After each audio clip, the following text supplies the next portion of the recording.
Au titre de ce journal, nouvelle manifestation sociale en France, au moins 100 000 syndicalistes ont défilé hier dans le pays pour réclamer une revalorisation salariale. Les émissions de carbone d'origine fossile devraient augmenter de 1% par rapport à 2021 pour atteindre 36,6 milliards de tonnes. Et la COP27 à Sharm el-Sheikh en Égypte, lors de son intervention ce jeudi, le chef de l'État rwandais Paul Kagame a vanté les performances de son pays en matière de transformation verte de son économie. Bonsoir à tous et bienvenue. Ouvrons ce journal avec cette nouvelle manifestation en France. Au moins 100 000 syndicalistes, selon la CGT, ont défilé un peu partout hier dans le pays pour réclamer une revalorisation salariale, une mobilisation qui était beaucoup plus visible dans les transports où le mouvement a été particulièrement suivi.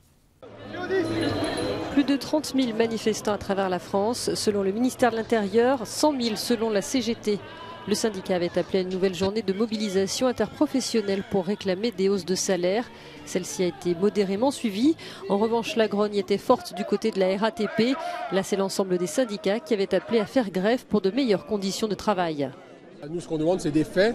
Et puis, les faits, c'est autour de, bien sûr, du recrutement, autour des salaires. Et puis, à un moment donné, il va falloir se poser, surseoir à l'ouverture à la concurrence. On fait un état des lieux parce que les raisons, les situations sociales à la RATP sont les conséquences d'une préparation à l'ouverture à la concurrence. Aujourd'hui, on sait qu'un conducteur de métro vivra moins longtemps en bonne santé que quelqu'un de lambda. Donc nous, c'est ça le quotidien. Aujourd'hui, on se lève tôt, on travaille en décalé, les week-ends, les jours fériés. Et aujourd'hui, l'attractivité du métier, elle n'y est plus. On a plus de contreparties que d'avantages. La situation a été très perturbée dans les transports d'Île-de-France. Certains usagers du métro et du RER ont toutefois réussi à s'arranger pour éviter le chaos. Soit ils ont le RTT, soit ils ont le travail à domicile. Donc c'est pour ça qu'il n'y a pas beaucoup de voyageurs. La RATP n'envisage pas de nouvelles hausses de salaire dans l'immédiat, mais Jean Castex, dont la nomination à la tête de la régie vient d'être validée, a fait savoir qu'il ouvrirait des négociations dès le mois de décembre. Lors d'une session à son siège à Bruxelles ce jeudi, la Commission européenne a mis sur la table des propositions visant à renforcer la mobilité militaire et la cyberdéfense entre les armées du continent face à la montée du risque d'une guerre à haute intensité.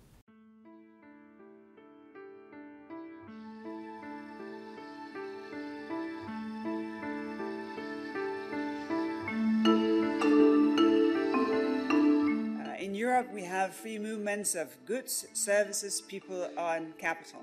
But for good and also historic reasons, we do not have free movement of military. But the thing is that we need to make sure that when crisis hits, member states' military can move quickly, that bridges and roads that are used for everyday travel can support the heavy-duty vehicles of the army.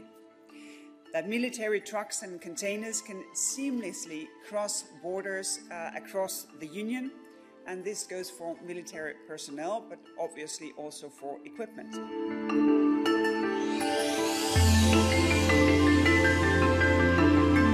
For example, it takes at least 5 days for a cross-border of a military capacity from one country to another. That's too long. And that's too long because it's done in a not digital manners, and we are trying to develop a digital system shared by all member states in order to facilitate the movement through the borders. It's not physical, it's not a bridge, it's not a road, it's la paperasse, like they say in France, red tape.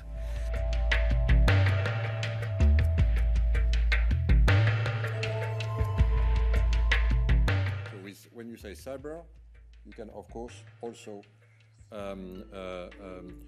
destroy part of some infrastructure. So that's why that's really an important change of paradigm that we have to be prepared. We need to be credible.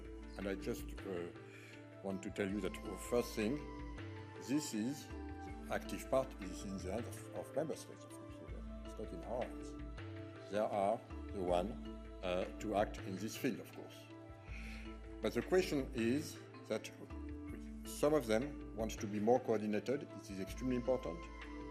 We need to be extremely serious some member states have the capacity today to react. And it's important that the one could be criminals, could be hackers, could be whoever, should know that we have the ability to detect and to react. Et sur le front sud en Ukraine, les troupes russes continuent de battre en retraite à Kherson, un recul dont profitent visiblement les forces ukrainiennes et qui ont annoncé jeudi la reconquête de 12 nouvelles localités dans la région. L'armée ukrainienne a annoncé jeudi avoir libéré 12 villages dans la région annexée de Kherson, où elle a contraint les soldats russes à se retirer de l'autre côté du fleuve Dniepr. Ce retrait sonne comme un nouveau revers cinglant pour l'armée de Vladimir Poutine, même si le président ukrainien Volodymyr Zelensky s'est montré plus prudent, disant craindre un piège de l'armée russe qui a laissé de nombreuses mines avant de battre en retraite.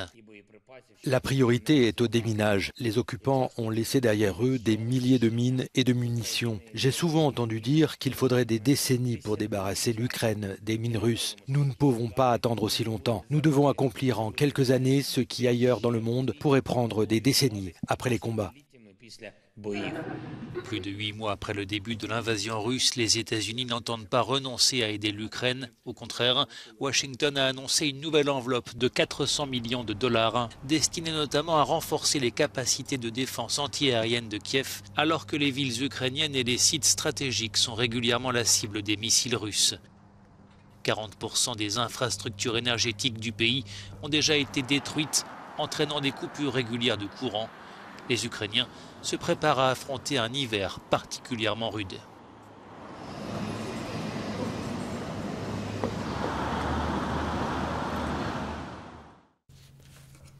Pendant ce temps, les Russes ont de plus en plus de mal à supporter l'environnement de tension créé par les déboires de leurs amis en Ukraine. Selon les autorités, les ventes d'antidépresseurs ont bondi de 70% depuis le déclenchement de la guerre en février dernier. Reportage. La guerre de Vladimir Poutine en Ukraine affecte le moral de la population russe. Son impact peut notamment se mesurer par l'explosion des ventes d'antidépresseurs dans le pays.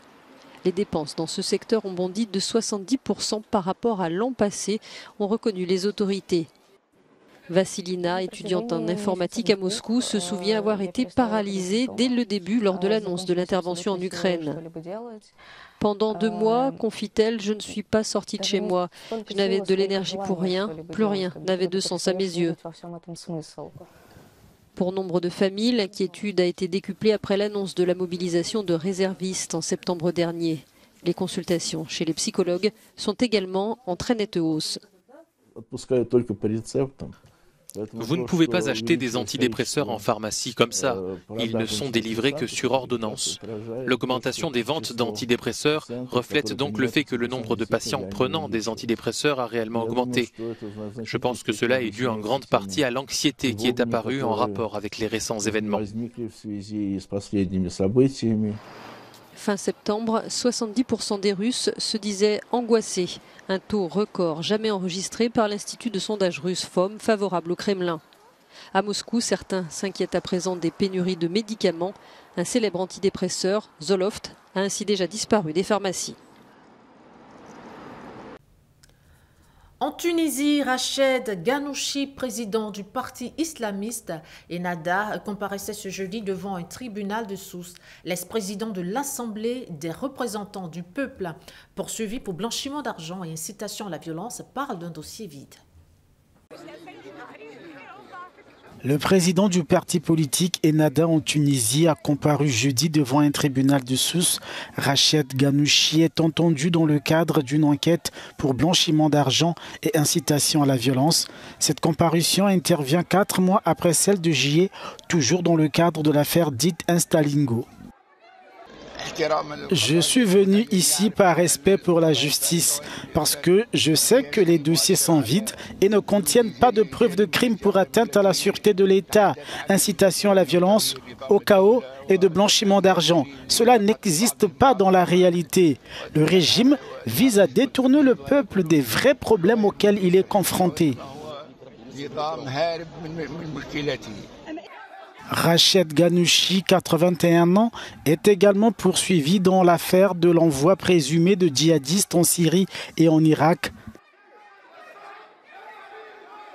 D'autres membres de son parti sont aussi visés par cette enquête.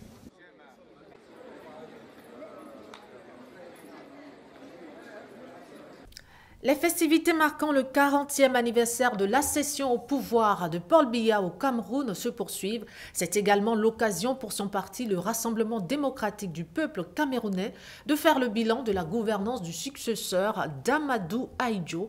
Les détails avec la rédaction d'Africa 24. Mobilisation constante et accrue derrière le président Paul Biya, c'est le mot d'ordre délivré par les hauts cadres du Rassemblement démocratique du peuple camerounais RDPC, alors que leur président national, le chef de l'État Paul Biya, célèbre 40 ans à la tête du pays ce mois de novembre 2022. Pour le secrétaire général adjoint du comité central du parti, Grégoire Owona, reçu en entretien sur Africa 24, cette mobilisation, année après année, représente le socle de la vitalité et de la pérennisation du renouveau politique qu'incarne le président Paul Biya à travers le RDPC. Le RDPC accompagne le président Biya dans sa mission depuis bientôt 37 ans et nous sommes fiers de l'accompagner compte tenu des choix fondamentaux qu'il a générés, qu'il a proposés au peuple camerounais et pour lesquels le peuple camerounais l'a choisi. Le bilan socio-économique du président Paul Biya des 4 dernières décennies fait apparaître une lutte acharnée contre la corruption dans le cadre d'une initiative dénommée Opération Épervier, avec la mise en place de plusieurs structures de contrôle de gestion. D'un autre côté, le président Paul Biya a instruit, dans le cadre des projets structurants, la construction de nombreuses infrastructures routières, énergétiques, portuaires, sportives, médicales et académiques. Malgré des retards remarquables observés pour certains projets, ces infrastructures participent à l'amélioration du tissu économique diversifié, porté par le dynamisme d'un secteur privé en plein essor et d'un entrepreneuriat féminin et jeune qui positionne le Cameroun comme une véritable locomotive de la sous-région Afrique centrale. Le Cameroun reste un pays très ouvert qui n'a jamais vraiment été agressif vis-à-vis des autres et qui est ouvert à tous les échanges. Donc c'est tout cela, du leadership à l'implication des femmes et des hommes camerounais dans le monde de la production et d'une économie véritablement dynamique. C'est tout cela qui, à mon avis, peut justifier de ce leadership du Cameroun. Sur les secrets de la longévité du président Paul Biya à la tête de l'État, le secrétaire général adjoint du comité central du RDPC invoque une gouvernance qui place l'humain au centre, ainsi que le respect des règles démocratiques, entre autres. Depuis 1982, le président Paul Biya a déjà été réélu 7 fois au cours d'élections multipartites. À 3 ans de la prochaine présidentielle au Cameroun, le haut cadre du parti au pouvoir ne fait aucun mystère sur les perspectives au sein du parti. Aujourd'hui, rien, alors vraiment rien, ne m'empêcherait de suggérer que nous devons nous préparer à le réélire en 2025. Rien aujourd'hui. La politique qu'il mène est satisfaisante. Il est en possession de ses possibilités pour gouverner. Pourquoi commencer à parler aujourd'hui d'un éventuel départ ? En attendant la tenue de la présidentielle, le parti du président Paul Biya, qui a procédé en 2021 au renouvellement de ses organes de base, prépare les sénatoriales prévues en 2023. En Iran, la contestation se poursuit malgré la répression du régime qui a fait des centaines de victimes, dont de nombreuses femmes, suite à la mort de Mahsa Amini. Hier jeudi, la cinéaste iranienne Taraneh Ali Dosti a publié une photo d'elle sans voile avec l'objectif affiché d'appeler les autorités de son pays à respecter les droits des femmes. Liberté, peut-on lire sur sa pancarte. L'actrice iranienne Taraneh Ali Dosti s'affiche sur les réseaux sociaux sans son voile. Taraneh Ali Dosti, connue à l'étranger pour ses rôles dans les longs métrages d'Ashghar Farhadi, notamment le film oscarisé Le Client, annonçait déjà dimanche sur Instagram J'arrêterai de travailler, je resterai aux côtés des familles, des prisonniers, des personnes tuées, je serai leur avocate. Depuis le début des manifestations dans leur pays mi-septembre, comme elle, plusieurs actrices iraniennes se sont affichées sans voile sur les réseaux sociaux. Un hommage à Mahsa Amini, morte sous les coups de la police des mœurs, mais aussi à toutes celles et ceux qui manifestent depuis. Ces personnalités qui se mobilisent risquent arrestation, procès ou encore prison. Depuis le 16 septembre dernier, la répression du régime a déjà fait au moins 304 morts, selon l'ONG Human Rights Watch. Selon l'étude publiée le vendredi dernier par les scientifiques du Global Carbon Project, les émissions de carbone d'origine fossile devraient augmenter de 1% par rapport à 2021 pour atteindre 36,6 milliards de tonnes, soit un peu plus que les niveaux de 2019 avant le Covid. À Sharm el-Sheikh en Égypte, les débats se sont poursuivis hier jeudi au cours de la COP27. Lors de son intervention, le chef de l'État rwandais, Paul Kagame, a vanté les performances de son pays en matière de transformation verte de son économie. 247 millions de dollars mobilisés en 10 ans par le Fonds vert du Rwanda et une réduction de 126 000 tonnes de l'émission du gaz à effet de serre. En Afrique, le Rwanda se positionne comme un pionnier en matière de résilience climatique. Le pays a réussi à faire baisser ses émissions de gaz à effet de serre de 126 000 tonnes. Cette performance a été rendue possible grâce au Fonds vert du Rwanda, le FONERWA, mis en place en 2013 et dont la mission est de mobiliser et coordonner les financements pour soutenir la mise en place d'une économie verte dans le pays. Adaptation requires big changes in how we produce. L'adaptation au climat nécessite de grands changements dans la façon dont nous produisons et consommons l'énergie et comment nous nous déplaçons. All that depends on climate adaptation and changes. Au Rwanda, les réalisations du Fonds vert sont nombreuses. En une décennie, le FONERWA a mobilisé 247 millions de dollars et soutenu 46 investissements. L'initiative pour l'économie verte du Rwanda a également permis la création de 176 000 emplois verts tout en garantissant un accès optimal à une source d'énergie verte à plus de 80 000 ménages. Like the rest of Africa is ready to prioritize renewable energy. Le Rwanda, comme le reste de l'Afrique, est prêt à donner la priorité aux énergies renouvelables. Nous faisons cela pour notre propre avenir. À la chaire de la COP27 à Sharm el-Sheikh, en Égypte, le Rwanda a fixé à environ 11 milliards de dollars ses besoins pour atténuer et s'adapter aux effets du changement climatique jusqu'en 2030. Le Rwanda est parvenu à protéger 24 000 hectares de terres menacées d'érosion, préserver 31 000 hectares de plans d'eau et reboiser 47 000 hectares de forêt. Le pays d'Afrique de l'Est vise à devenir un hub de la finance verte dans le cadre de la feuille de route 2022-2029. Direction le Congo-Brazzaville où les élèves de la classe de terminale du lycée Amilcar Cabral de Brazzaville ont remporté la première édition du concours culinaire organisé à l'occasion de la présentation du livre de recettes Pro-Manioc. L'initiative vise, selon l'Union européenne, principal sponsor de l'événement, à sensibiliser les jeunes au potentiel que représente le secteur dans le défi alimentaire. Reportage. L'équipe des Wolves, constituée des élèves en terminale du lycée d'enseignement professionnel agricole Amilcar Cabral à Brazzaville au Congo, a remporté le premier prix du challenge culinaire organisé à l'occasion de la présentation du livre des recettes Pro-Manioc. Ces derniers ont réalisé en 2 heures la meilleure entrée, le meilleur plat et le meilleur dessert, avec pour aliment de base du manioc transformé. La recette qui nous a permis d'être le reste, c'est une entrée à base de taboulé, donc gari. Un taboulé à base du manioc, du gari, et une résistance à base de gari toujours, une sorte de foufou à base de gari, avec courge et viande de bœuf. Enfin, un dessert, donc les crêpes à base de la farine de manioc peaufinée. Aussi de trouver un cri de guerre.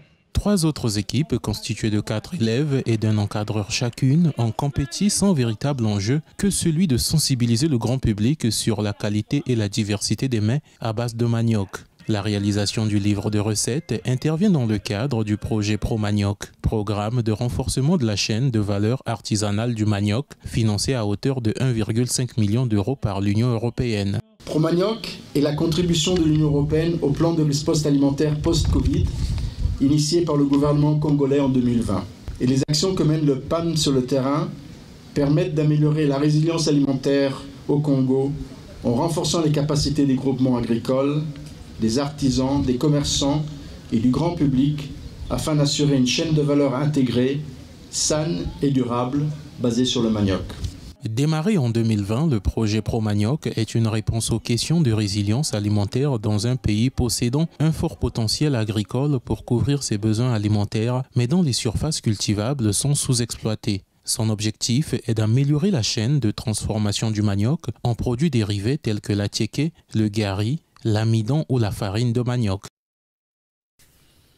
Et pour finir, la liste des joueurs devant composer le commando des Lions de l'Atlas pour le Mondial 2022 qui s'ouvre dans le 20 novembre prochain au Qatar est connue. Le sélectionneur Walid Regragui l'a dévoilé hier jeudi. Le sélectionneur marocain Walid Regragui a dévoilé jeudi sa liste de 26 joueurs pour la Coupe du Monde. Les Lions de l'Atlas s'appuieront sur le talent offensif d'Hakim Ziyech. L'ailier de Chelsea a repris ses marques en sélection après avoir été écarté par l'entraîneur précédent Vahid Halilodzic. Autre retour d'un banni, celui de l'expérimenté Abdelrazak Hamdallah. Enfin la grosse surprise avec la sélection du prodige belge Bilal El Khanous, 18 ans seulement. Pour être honnête, nous avons une équipe incroyable avec beaucoup de qualité, beaucoup de joueurs qui évoluent dans des meilleurs championnats, les meilleurs clubs européens. Nous pourrons faire quelque chose de spécial, quelque chose que personne ne nous voit réussir. Le Maroc évoluera dans le groupe F et lancera son tournoi le 23 novembre contre les vice-champions du monde croates. Les Lions affronteront ensuite la Belgique de Romelu Lukaku avant de défier le Canada d'Alphonso Davies.